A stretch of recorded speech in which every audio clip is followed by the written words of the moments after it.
ওম শান্তি। ওম নমঃ শিবায়।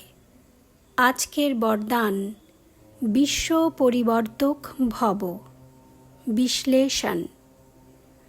মহাবিনাশ আর বিশ্ব পরিবর্তন সংগঠনের এক সংকল্প বিনা সম্পন্ন হতে পারে না। তাই এখন সংগঠিত রূপে নিরাকারী স্টেজ বানাও। সর্বকর্মবন্ধন থেকে মুক্ত কর্মাতীত অবস্থা আর নেয়ারে পেয়ারে অবস্থার ব্যালেন্স সদা যেন ঠিক থাকে, এমন লাস্ট পুরুষার্থের দ্বারাই নিজের এবং বিশ্বের সেবা ফাস্ট হবে। তো আজকে বরদানে আমরা কি জানলাম? মহাবিনাশ আর বিশ্ব পরিবর্তন। আমাদের যে এই সংগঠনে প্রত্যেকের আলাদা আলাদা সংকল্প চলতেই থাকে। তো বাবা বলেছে এই সংগঠনের প্রত্যেকের এক সংকল্প বিনা এই মহাপরিবর্তন মহাবিনাশ সম্ভব হতে পারে না। আর এই এক সংকল্প কিভাবে হবে? তা হলো বাবা বলছে সংগঠিত রূপে সবাইকে নিরাকারী স্টেজে স্থিত হতে হবে।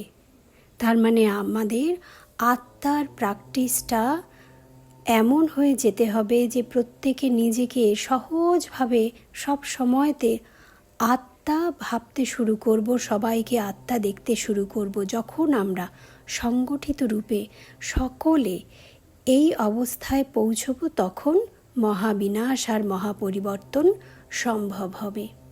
আর এই নিরাকারী স্টেজ প্র্যাকটিস করতে গেলে আমাদের তখন বন্ধনমুক্ত অবস্থা এসে যায়। কর্মবন্ধনমুক্ত, কর্মাতীত অবস্থা, মানে যে কোনো কিছু দেখেও আমাদের কোনো রিয়্যাক্ট না করা, ডিস্টার্ব না হওয়া, আর নিয়ারে পেয়ারে অবস্থা। তো এগুলো তো এসেই যায়।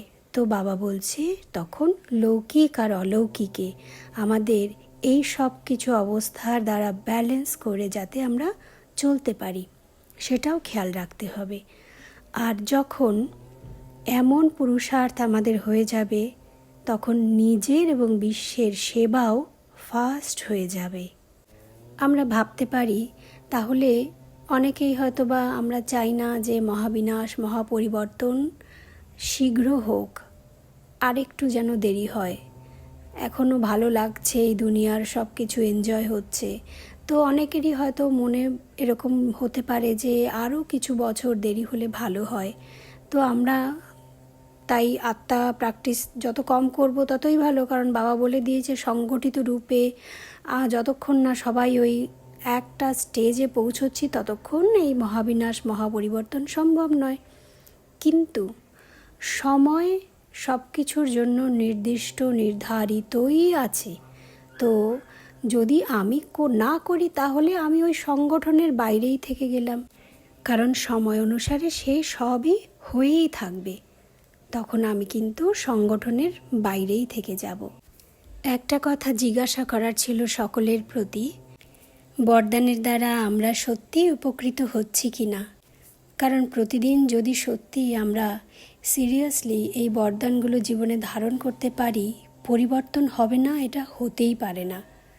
তো যদি জীবনে সত্যি পরিবর্তন হয়ে থাকে, আমরা নিজেরাই তো চেক করে দেখতে পাই যে আমি 6 মাস আগে কীরকম ছিলাম, এখন আমার চিন্তা ভাবনাগুলো কেমন চলছে, কতখানি পরিবর্তন হলো।